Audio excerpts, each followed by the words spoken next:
जेते दिव्य शक्तिर स्वामी हो पछे किंतु जहा हेले भी तू बालक ना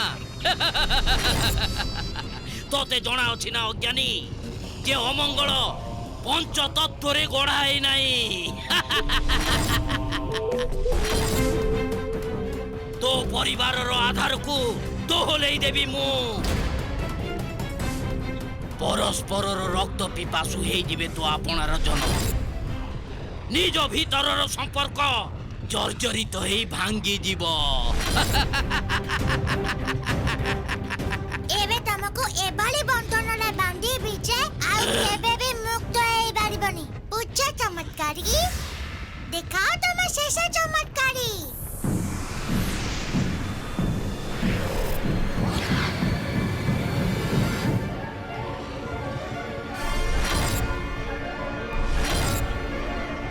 अमंगल तो केवल छाया केही ताकू केबे धरी पारिबे नाही अद्भुत देखिल तो देवी दैवी अंश हेइथिबा परे मध्य मारुति मोर प्रथम चाल रे भ्रमित हेइ रही गले। स्वामी मारुति एक बालक जे आपणकठू अनुभव रे कम तेबे आपणकर विजय केमिति हैला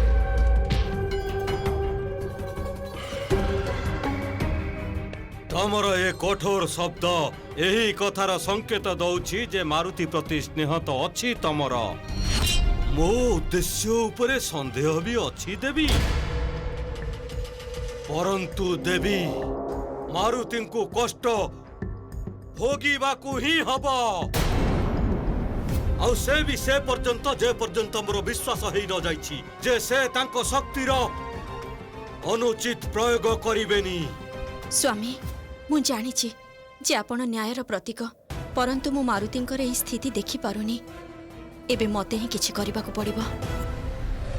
अमंगलर छाया दुई खंडरे विभाजित हे जिबा परे के जानि कुआडे अदृश्य हे गला हे प्रभु जदि आकु आयत न करिबि तेबे से आम परिवार को एही बळी विभाजित करि दबो मते ताकू खोजिबाकू हबो।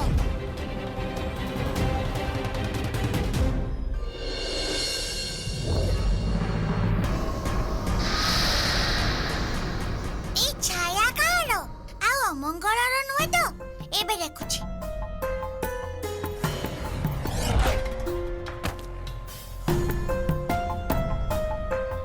अरे से छाई गोला कोड़े एठी तो थिला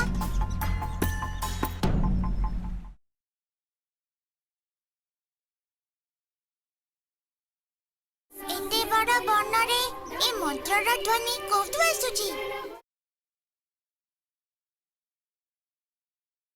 प्रतिकूल परिस्थिति रे राजा भावुक होई परिबेनी तांकु निज प्रजांकर मध्यरे भावनार संतुलन अक्षुण्ण रखिबाकू हबो अर्थात समस्त को एया लागुची जे राजा केसरी किस्किंधा उपरे आक्रमण करिबार योजना करूचंती। विचित्र परिस्थिति ये स्वामी महाराज केसरींकर कोन बातोस आपण तो तांको कटु शब्द कहिले से तो चुप ही थिले तथापि लोक तांको संदेहर दृष्टि रे देखुचंती कालीर से घटना परे मु भी गोटे क्षण शांति रे बसी पारुनी अपराध बोधरे मोर अंतर व्यथित होउची। आपण तांको साक्षात करी कथा हंतु ना स्वामी उदार हृदय तांकर से आपणकर पुरुणा मित्र आपणक कथा अवश्य बुझी परिबे। उत्तम परामर्श मु यथा शीघ्र राजा केसरी को भेटिबी तांको आलिंगन करी क्षमा मागी नेबी सब ठीक हे जिवो। मो भला मो मित्र सुग्रीवंकर हानि किपरि करि परिबी से तो केवल मो राजसभा रे निज हिताकांक्षी माननकु सम्मान करिबाकू जाई मु तांको विरोध कली नाही।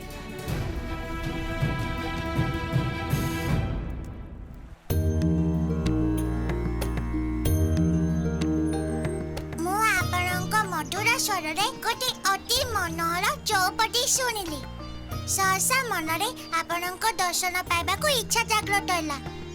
ए माता आपणक सुमेरु नरेश केसरी नंदन अंजनी पुत्र मारुतिर प्रणाम। तमे मते माता कहिलो तमर कल्याण हेउ पुत्र परंतु जने राजकुमार ए घन वन रे एकाकी काहे की बुलुच मु गोटे दुष्ट मायावी शक्ति को खोजुची से मो परिवार को संकट ले पके देछि। किए से मायावी शक्ति पुत्र ଯାହା ପଛରେ ତମେ ଦୌଡ଼ି ଦୌଡ଼ି ଥକି ଗଲଣି। ସେ ଶକ୍ତି ନିଜକୁ ମଙ୍ଗଳର ଛାଇ ବୋଲି କହୁଛି। ଅତ୍ୟନ୍ତ କୁଟିଳ ସେ। ଯେପର୍ଯ୍ୟନ୍ତ ମୁଁ ତାକୁ ଧରି ନ ନେଇଛି ବିଶ୍ରାମ କରିବିନି। କ'ଣ ଛାୟାକୁ ବି କେହି ଧରିପାରେ ପୁତ୍ର? କ'ଣ ତମେ ସ୍ୱୟଂର ଛାୟାକୁ ଧରିପାରିବ?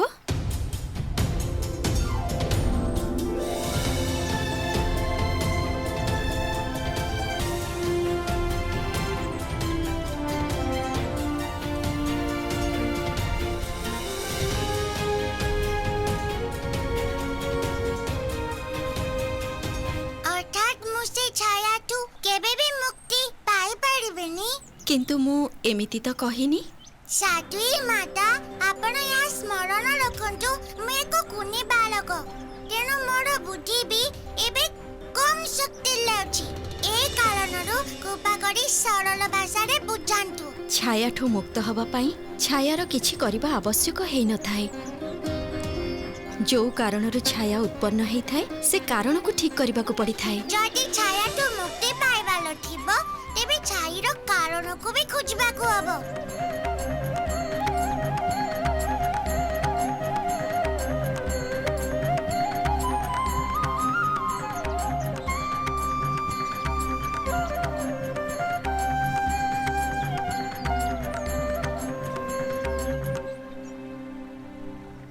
ଓ, ଏବେ ବୁଝିଲି। କେତେ ଗୁଡ଼ା କଥାକୁ କେତେ ସରଳତାର ସହ ବୁଝେଇଲେ ଆପଣ। ତେବେ କୁହ, ଏବେ କ'ଣ କରିବ ତମେ? ଅମଙ୍ଗଳର ଛାୟାଠୁ ମୁକ୍ତି ପାଇବା ପାଇଁ ମତେ ତାକୁ ଠିକ୍ କରିବା ଉଚିତ। ଯାହାର ଛାୟା ଅମଙ୍ଗଳ। ପରନ୍ତୁ ଏ ଅମଙ୍ଗଳ ଛାୟା କାହାର? ଯଦି ନାମ ଅମଙ୍ଗଳ ତେବେ ଅବଶ୍ୟ ମଙ୍ଗଳର ଅଶୁଭ ଛାୟା ହେଇଥିବ। ମଙ୍ଗଳ ଅର୍ଥାତ୍ ମଙ୍ଗଳ ଗ୍ରହ। ତମେ ବାସ୍ତବରେ ବୁଦ୍ଧିମାନ ମାରୁତି। ଧନ୍ୟବାଦ। ତେବେ ମତେ ମଙ୍ଗଳ ଗ୍ରହର ସ୍ଥିତି ଠିକ୍ କରିବାକୁ ହବ। ଉଚିତ ବୁଝିଛ। ଆପଣ ମୋ ପରିବାରକୁ ସଙ୍କଟରୁ ବଚାଇବା ପାଇଁ ମତେ ସହାୟତା କଲେ। ମୁଁ ସର୍ବଦା ଆପଣଙ୍କର ଋଣୀ ରହିବି। ଆଶୀର୍ବାଦ ଦିଅନ୍ତୁ ମୁଁ ମୋର ଏହି ଲକ୍ଷ୍ୟରେ ସଫଳ ହେଇଯାଏ। ଯଶସ୍ୱୀ ଭବ ପୁତ୍ର।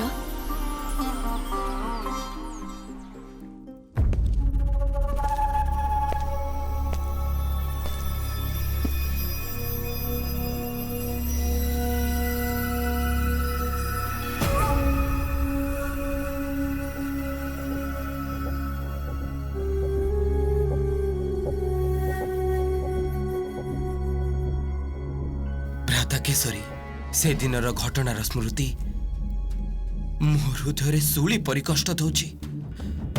ସମୟ ଆସିଯାଇଛି ଯେ ଆମେ ସବୁ ବିବାଦକୁ ସମାପ୍ତ କରି ସେ ଶୂଳିକୁ ବାହାର କରିଦେବା। ମୁଁ ବି ତାହା ହିଁ ଚାହୁଁଛି ଯେ ଆମେ ଆମ ମଧ୍ୟରେ ଉତ୍ପନ୍ନ ହେଇଥିବା ଏହି କଳହର ସମାଧାନ ସେଇଭଳି କରିବା ଯେଉଁଭଳି ଆଜି ଯାଏ ଆମେ କରିଆସିଛେ।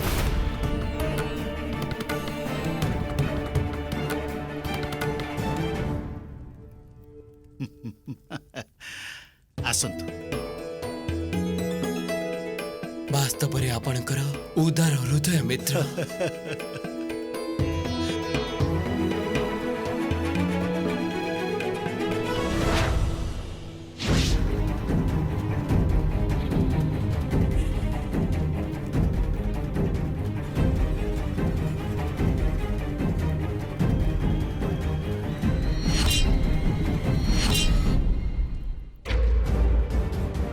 ମତେ ବହୁ ଶୀଘ୍ର ମଙ୍ଗଳ ଗ୍ରହରେ ପହଞ୍ଚିବାକୁ ହବ। କି ଜାଣି ମୋର ଅନୁପସ୍ଥିତିରେ ଅମଙ୍ଗଳ କଣ କଣ କରୁଥିବ।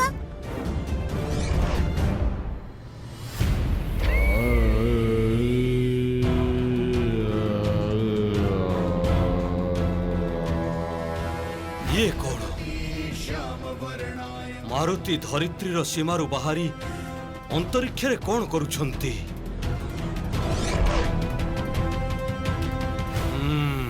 ଏଭଳି ପ୍ରତୀତ ହେଉଛି ଯେ ସେ ଅମଙ୍ଗଳରୁ ମୁକ୍ତି ପାଇବା ପାଇଁ ମଙ୍ଗଳ ଆଡ଼କୁ ଯାଉଛନ୍ତି। ପରନ୍ତୁ ମୁଁ ଶନି ଦେବ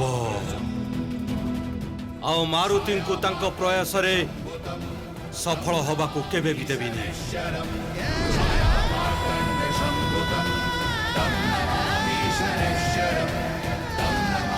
ଓମ୍ ଶିବା କୁହ କେଶରୀ ତମେ ଏଠି କିସ୍କିନ୍ଧାକୁ କଣ ପାଇଁ ଆସିଛ? ତୁମକୁ କ୍ଷମା ମାଗିବାର ସୁଯୋଗ ଦବାକୁ ଆସିଛି ସୁଗ୍ରୀବ। କ୍ଷମା? କୋଉ କଥା ପାଇଁ କ୍ଷମା? ତମେ ମହାରାଜ କେଶରୀଙ୍କ ଅପମାନ କରିଛ, ତାକୁ ହିଁ ସ୍ମରଣ କରାଇବାକୁ ଆସିଛି ତମକୁ।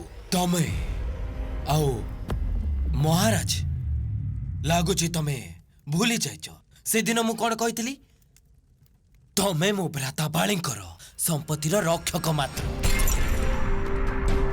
ତମକୁ ତ ମହାରାଜ ବାଳି ମଧ୍ୟ ସେଇ ଯୋଗ୍ୟ ଭାବିଲେନି ସୁଗ୍ରୀବ। ତମର ନିଜର କୌଣସି ଅସ୍ତିତ୍ୱ ନାହିଁ, ତମେ ତାଙ୍କର ଛାୟା ମାତ୍ର। ସାବଧାନ କେଶରୀ, ନହେଲେ ଏମିତି ହେଇପାରେ ଯେ ତମର ଏ ଅପମାନଜନକ ବାକ୍ୟର ପ୍ରତି ଉତ୍ତର ମତେ ମୋ ଅସ୍ତ୍ରରେ ଦବାକୁ ହବ। ବସ୍!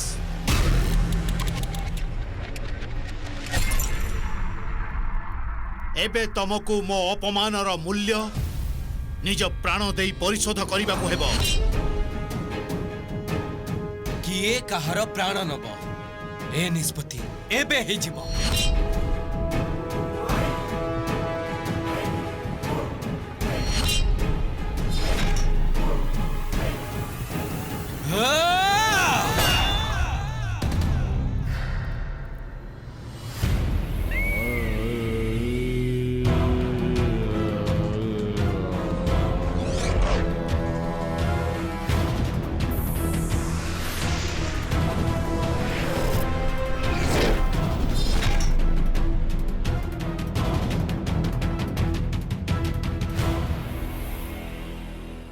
ଇଏ କୋଉ ଅଂଶ ଅନ୍ତରିକ୍ଷର?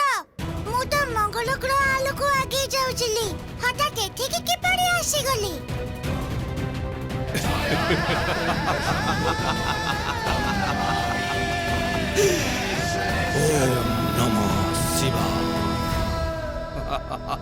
ଆଜି ମୋର ଗଦା ତମର ପ୍ରାଣ ନିଶ୍ଚିତ ନବ ସୁଗ୍ରୀବ। ତାହା ତ ସମୟ କହିବ ଯେ କିଏ ଜିତିବ ଆଉ କିଏ ମୃତ୍ୟୁକୁ ପ୍ରାପ୍ତ ହବ। ରାଜଦ୍ରୋହୀ କେଶରୀ,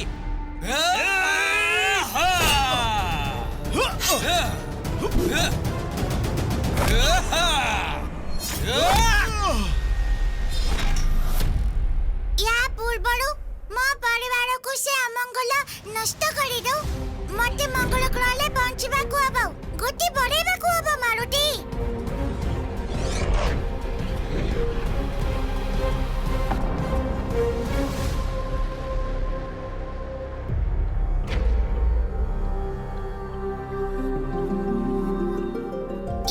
ଇଏ ଆଉ ନୁହଁ ତ ମଙ୍ଗଳ ଗ୍ରହ? ଆପଣଙ୍କ ଆଗମନରେ ମୋ ଅସ୍ତିତ୍ୱ ଧନ୍ୟ ହେଲା ହନୁମାନ।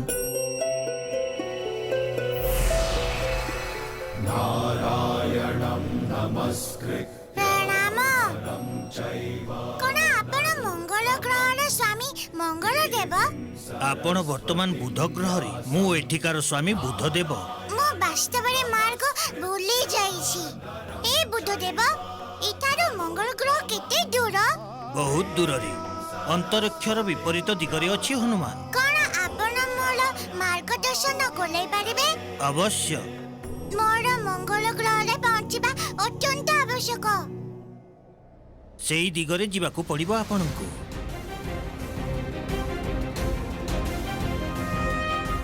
ଧନ୍ୟବାଦ ବୁଧଦେବ, ଆଜ୍ଞା ଚାହୁଛି। ସେଠି ମୋର ଅସାବଧାନତା କାରଣରୁ ମୋର ଧ୍ୟାନ ଭ୍ରମିତ ହେଇଗଲା ଆଉ ମୁଁ ମଙ୍ଗଳ ବଦଳରେ ବୁଧରେ ପହଞ୍ଚିଗଲି। ଆଉ ସେଠି କିଏ ଜାଣେ ସେ ଅମଙ୍ଗଳର ଛାୟା ଯୋଗୁ କଣ ଅବସ୍ଥା ହଉଥିବ ମୋ ପରିବାରର। ରୋଷେଇୟାଙ୍କୁ ସୂଚିତ କରିଦେବ। ମୁଁ ଯାଇ ରାଣୀମା, ଅନର୍ଥ ହେଇଗଲା ରାଣୀମା। ସମାଚାର ଆସିଛି ଯେ ମହାରାଜ କେଶରୀ ଆଉ କୁମାର ସୁଗ୍ରୀବଙ୍କ ମଧ୍ୟରେ ଭୟଙ୍କର ଯୁଦ୍ଧ ଆରମ୍ଭ ହୋଇଯାଇଛି।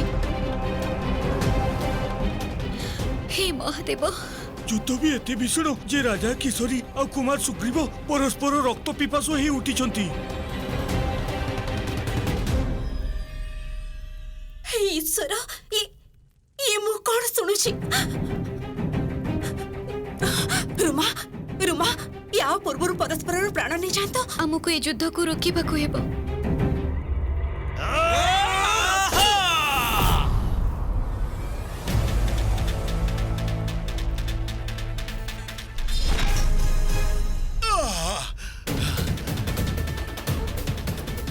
कौन थकी गल ना केवल एतिक ही शक्ति थिला सुमेरुर राजा केसरींकर तमर अभिमान को दली दबा पाई एतिकी शक्ति भी यथेष्ट का पुरुष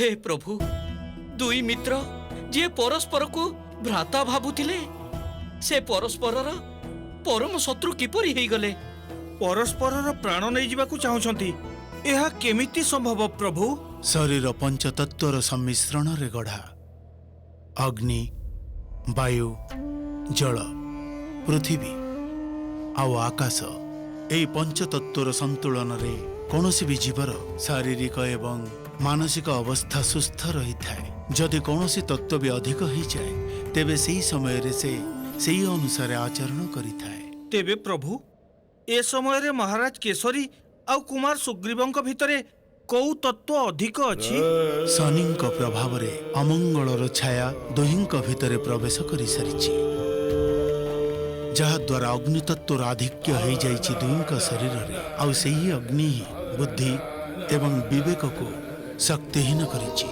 ये तो अति भयंकर स्थिति प्रभु जदि मारुति मंगल रे पहुंचीबा पाई विफल हेइजिबे तेबे अग्नि दुहिं को जाली पड़ी भस्म करिदब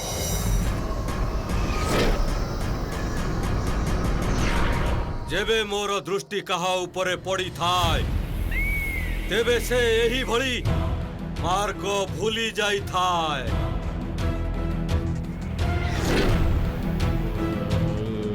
परंतु गोटे कथा जानी रख जे मोर कहा सहित कौन दोष नाही ये तो मोर न्याय करिबार पद्धति मात्र मारुति तमे पछे जेते भी प्रयास करी नियो किंतु निज परिवार को केबे बंचेई पारिबनी मु तमकु एई अंतरिक्षर एक एभली चक्रव्यूह भितर बंधन करी देबी जे जहा मध्यरु बाहरिबा तम पाई केवल कठिन नुहे असंभव मध्य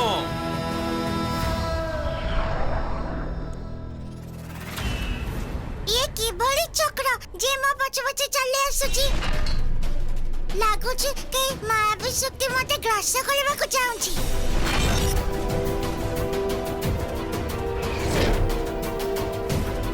ओ ताले मोर मार्गरो भ्रमित हबार कारण भी एई चक्र थिला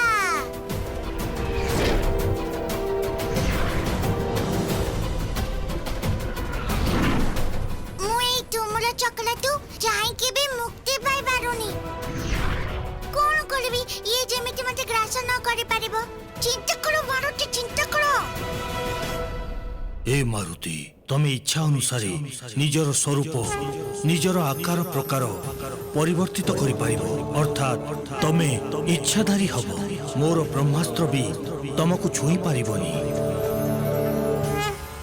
हे तुमलो चक्र तमे मते ग्रासित करबा को चाहुचो ना एबे देखा मुख कोन गलुची जय हनुमान ज्ञान गुण सागर जय कबीर सुनि लोक उजागर जय हनुमान ज्ञान गुण सागर जय कबीर सुनि लोक उजागर रामदूत अतुलित बल धामा अंजनी पुत्र पवन सुत नागर जय कबीर सुनि लोक उजागर रामदूत अतुलित बल धामा अंजनी पुत्र पवन असंभव निजर अलौकिक शक्ति द्वारा तमे मो दिव्य चक्रर बाधा को पार हेई गला यह ही कारण जे मु तम शक्ति रे अंकुश लगेई ताको नियंत्रण करी रखिबा को चाहूची नहेले संसार रे शक्तिर संतुलन अस्तव्यस्त हेई जिवो शक्तिर संतुलन अस्तव्यस्त हेई जिवो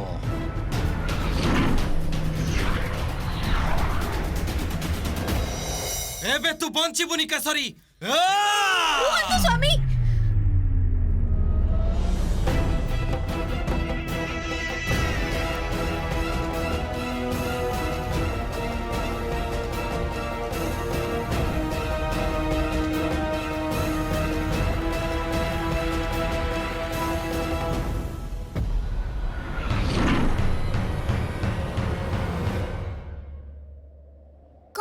ସେଇ ମଙ୍ଗଳ ଗ୍ରହ ଟିକେ ପାଖକୁ ଯାଇକି ଦେଖୁଛି। ମାରୁତି ତମେ ମଙ୍ଗଳର ସମୀପରେ ତ ପହଞ୍ଚି ଗଲ, କିନ୍ତୁ ତାକୁ କେବେ ବି ସ୍ପର୍ଶ କରିପାରିବ ନାହିଁ।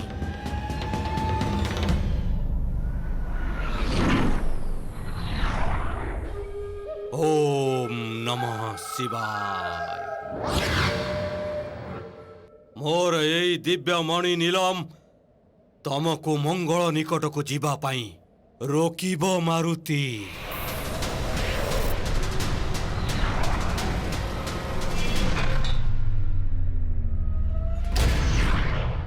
ଏ ନୀଳ ପ୍ରାଚୀର କୋଉଠୁ ଆସିଗଲା?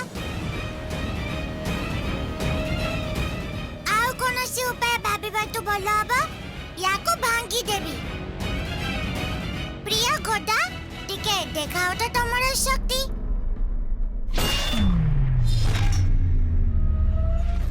ଅସମ୍ଭବ। ମୋ ଗୋଦାର ପ୍ରହାର କୌଣସି ପ୍ରଭାବ ହେଲାନି।